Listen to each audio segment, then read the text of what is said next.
Hello, myself Naveen Kumar Saini. So, in third lecture in electromagnetic field theory, in coordinate systems and the transformations. In the previous lecture, we have discussed about the basics of vectors and in that we have covered the dot product. So, in this lecture, the cross product is the next topic, A cross B. The vector, if you want to multiply in the cross product, then that is A cross B. In that, the vector quantity whose magnitude is the area of parallelogram, right. So, this area is you can calculate by the cross product. If this is the vector A, this is vector B, then A cross B will give the area of this surface, okay. And in that direction is also there. So, how to calculate the direction and what is the formula for that? A cross B, that is mod of A, B sin theta, A n.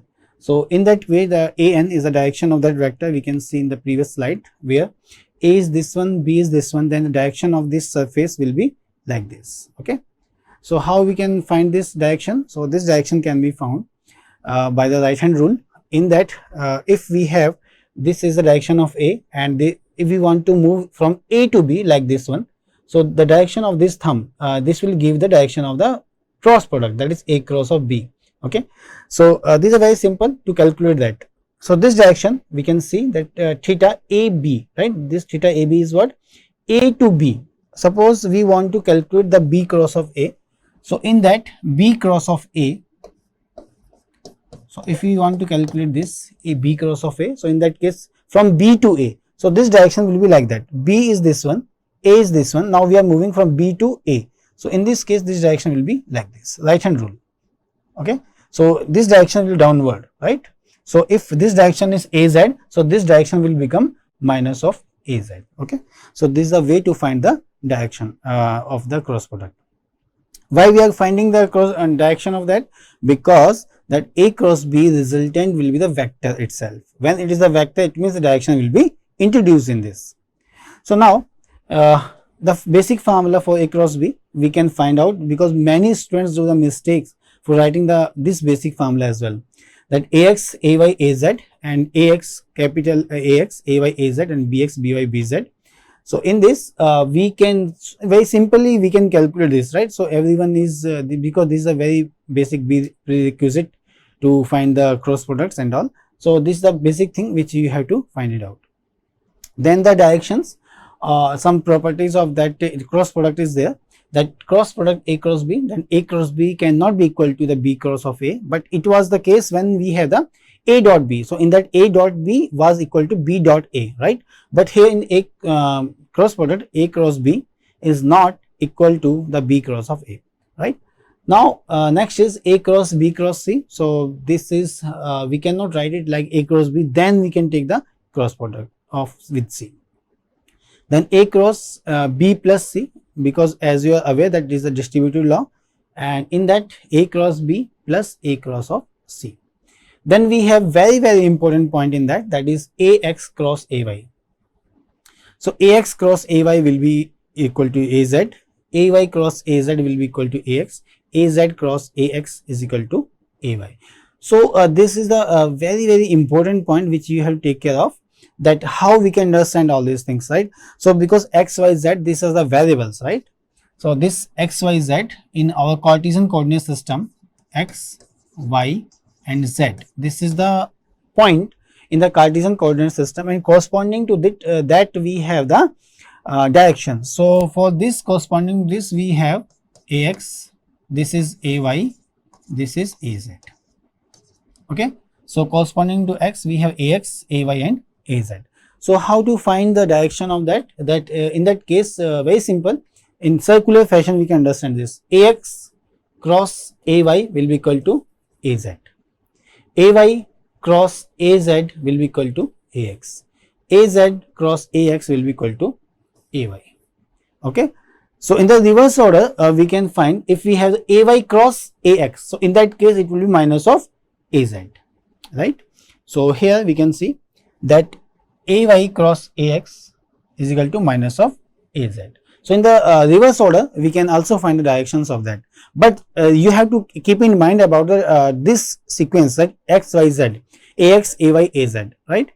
So in that way, ax, ay, az, if we have the ax cross ay, it is az, then ax cross, you can understand, ax cross ay will be az, ay cross az will be ax, az cross ax will be equal to ay. So this point is very, very important to keep in mind.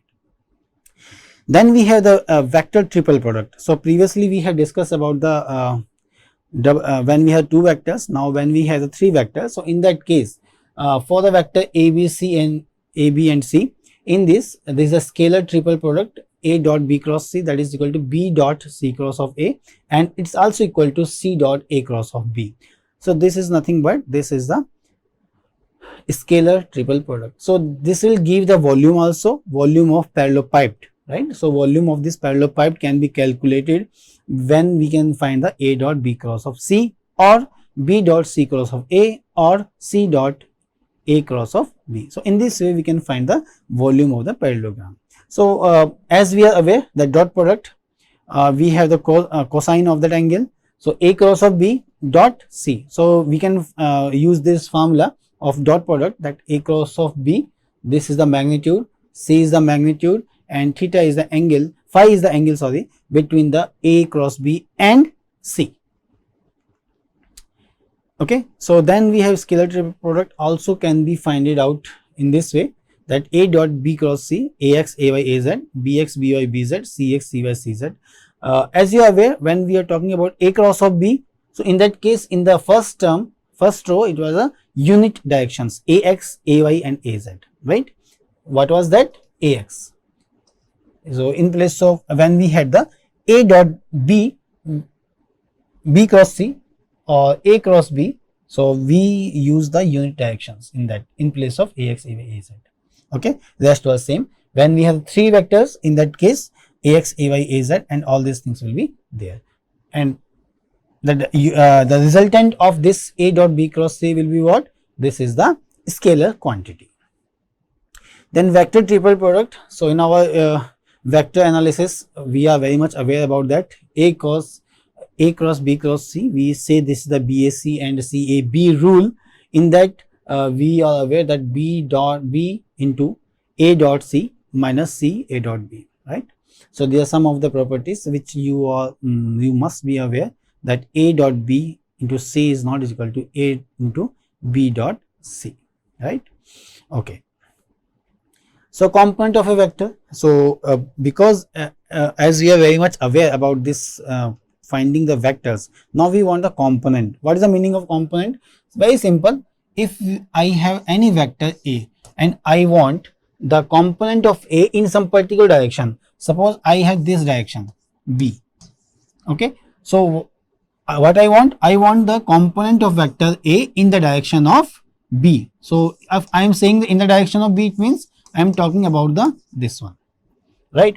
When we have this, what I have to do, I have to take the projection from a to on this line, and in this way I have to take the vector a dot ab. So this is nothing but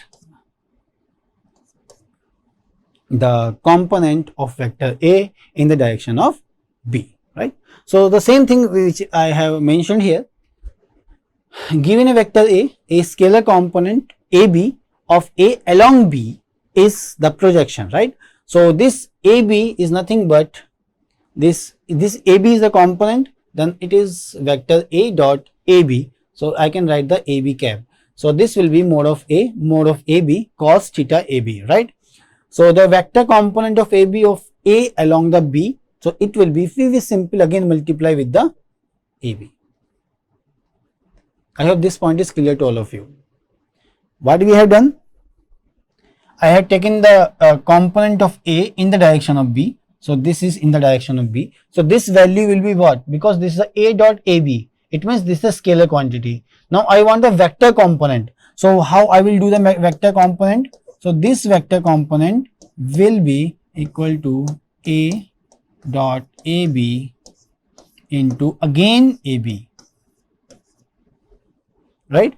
A dot ab is the scalar into ab, it means this will become again the vector. So this is what? This is the vector component. Otherwise this one is the scalar component. So these things we have to take care about that.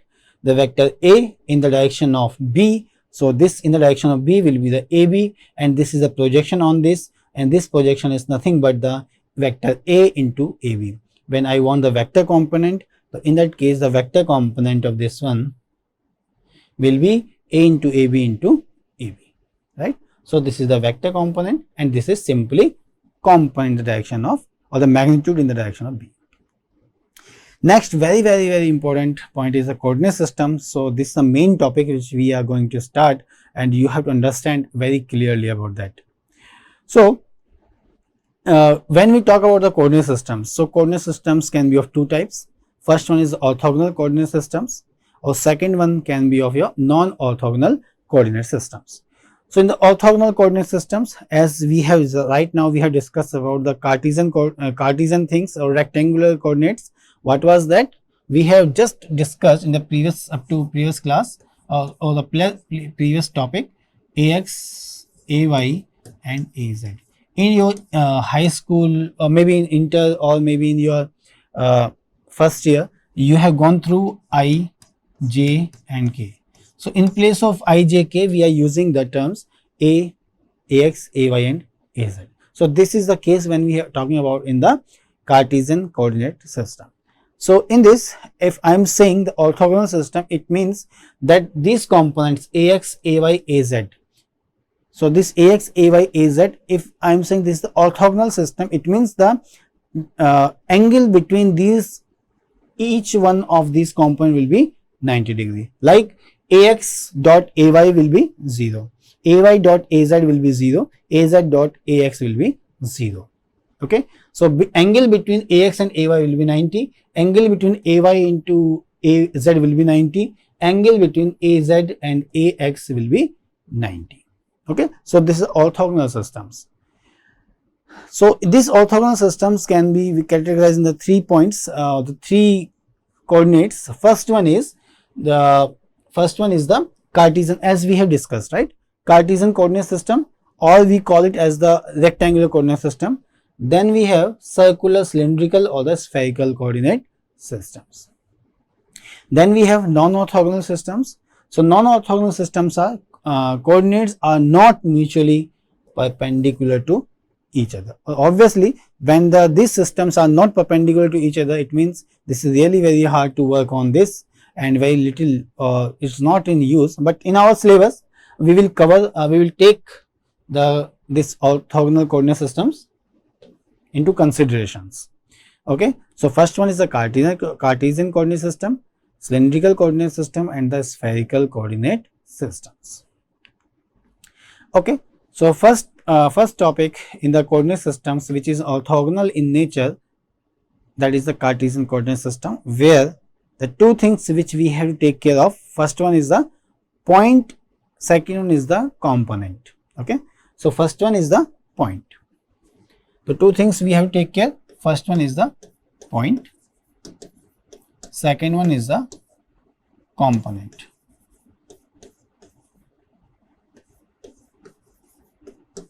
Okay. So what is the point and what is the component? Point is nothing but very simple, x, y, z. When we are talking about the any point into the space, then we say this is the x, y, z. This is a point, or this point can be represented as the point P. So this is x, y, z. This is the point. Second is the component, and component will be of the vectors, right? So these vectors can be of Ax, Ay, Az. Okay. So two things are there, points and the component, and these two things will be carry forward into the different other coordinate systems like cylindrical coordinate system or the spherical coordinate system. So first thing in that, the range of the points. So this point x, y, z. Okay. So range of this x will be minus infinity to plus infinity, y minus infinity to plus infinity, z minus infinity to plus infinity. So this is the length. Okay. So this is the length. So the length can be infinite in any space. It means the range will be minus to plus infinity. And when we talk about the vector, so in this vector A is the Cartesian coordinate system, that is ax, ay, az, or in the vector form we can write it as ax in the direction of ax, ay in the direction of ay, az in the direction of az. It means ax is the component in the direction of x, ay is the component in the direction of y, az is the component in the direction of z. So in this, at this point, the point is mentioned, right? So in this, a vector is also can be represented. If this is my vector, so this is the vector A. So this vector A can be represented as, because this is the summation of all this, so ax component in the direction of x. So we can say this is the ax, this is ay, and this is the az. Right? Is that clear?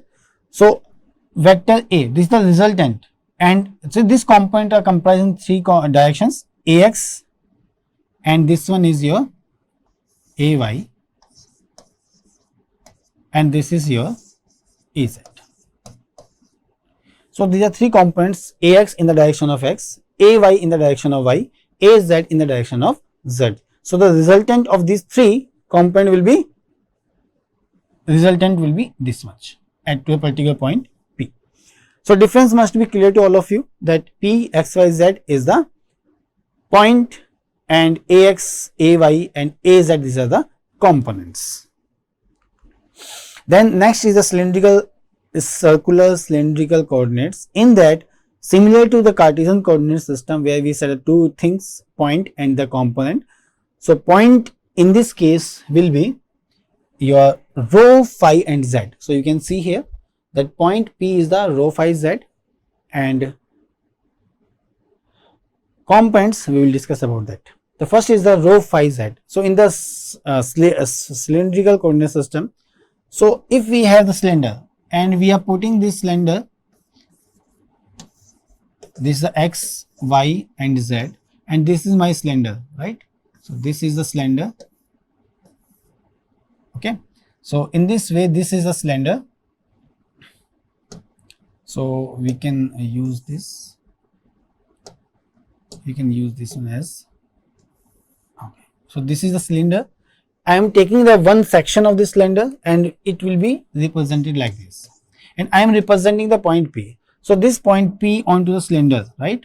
So the points are, this P point is nothing but rho, phi and z. So what is rho, what is phi and what is z? Z is same as we have discussed in the Cartesian coordinate system, right? So now we will discuss about the what is rho and what is phi. Rho is what? Rho is the radial distance from the z axis to the point P, right? So this is the rho. Rho is the radial distance or the radius of the cylinder. This is the rho, right? Phi, phi is what? Phi is the angle from the x axis to the point which is projected on the xy plane. So what you will do? First we will take the projection from point P to on the xy plane, right? So this is the projection. So when we put the projection from P to this xy plane, then what we will do? We will connect the origin with this point. So the angle from the x axis is the phi. Okay. So rho is the radius of the cylinder, phi, this is the angle from the x axis to the projected point of P onto the xy plane. So this P point can be anywhere into this space, okay, into this space, this P point can be anywhere. What we will, how to find the phi? We have to take the projection from point P to the xy plane, simple. So in this way, this phi will be like that. Suppose we have the this direction is like this. Suppose this one is our x, this one is our y. So in that case, what will happen? Again we have to take the projection. Okay, so we have to take the projection in this case again. So right. So again, when we are taking this projection, so the angle which we from the x axis will be the phi. Okay. So don't conclude with this point only. The first important point is the direction of phi. So this direction of phi will be the projection onto the xy plane. Okay, so if things are not clear to all of you, please draw this again. So you can draw this like this. Fine. So in this way, the directions which you can find out, that is the phi. Okay. Then the component vector A is in the cylindrical coordinate system. So a rho, a phi, a z, or a rho, a rho, because the directions are, so direction of this P point.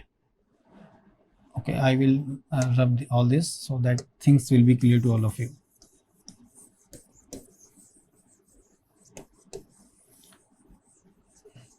So in this, directions just like the direction we had discussed in the xyz. So directions for the point P will be in the rho direction. So rho direction will be, so point P is the rho, phi and z. So corresponding to this, the unit vector will be a rho, a phi, a z. Okay. So point P, so rho direction will be towards rho, a rho direction will be towards rho. So this is the rho, so this direction is a rho. Then phi, because this phi is the angle, so in this case, this from here, this is the a phi, this is a rho. Okay, similar to that, the parallel of this one is the a phi, this is a rho. Then we have the az will be in the z direction. It may be plus az or minus az directions. Okay, so so these three directions, a rho and a phi or az, or az or a rho, these were the perpendicular to each other. Because we are talking about the orthogonal system. In the orthogonal system, as I said, these basis functions will be orthogonal, mutually orthogonal to each other, or mutually perpendicular to each other. So a rho and a phi will be mutually perpendicular, a phi to az mutually perpendicular, az to a rho will be mutually perpendicular to each other. It may be not visible properly in that, but in actually, because this is a 3D picture and we are talking in the 2D only, so these directions will be perpendicular to each other, right? A rho, a phi and az. Next is the range of this. When we talk about the rho range is 0 to infinity, phi is 0 to 2 pi, z is minus infinity to infinity. So you can think about that. Rho is 0 to phi. So it is starting from this z axis and it is going down straight to the in radial direction outward. Just like the source starts from the point and it is emanate outside. It means it can go to infinite. Similar to that, this one is the rho in the infinite direction. Rho is 0 to infinity. Phi, because phi is starting from here and it can come back to phi is starting from here. It can come back to in this way. So maximum value is 2 pi and minimum value is 0. Right. So that is why phi is 0 to 2 pi and z is minus infinity to infinity. So similar to that, we have the component a rho this way, and when we want to find the magnitude of this, so in this way the magnitude will be like this: a rho square, a phi square, az square, and in that important points are like this, where we say that a rho dot a rho, a phi dot a phi, az dot az is 1, then a rho a phi az dot a rho is equal to 0, and in that a rho cross a phi is equal to az, a phi cross az is equal to a rho, and the az cross a rho will be equal to a phi. It is similar to that which we have in the Cartesian coordinate system. So first important point, again the cylindrical coordinates in the transformation. Two things we have to talk about: transformation, the point transformation, the component transformation. Right now I will discuss only about the point transformation in that.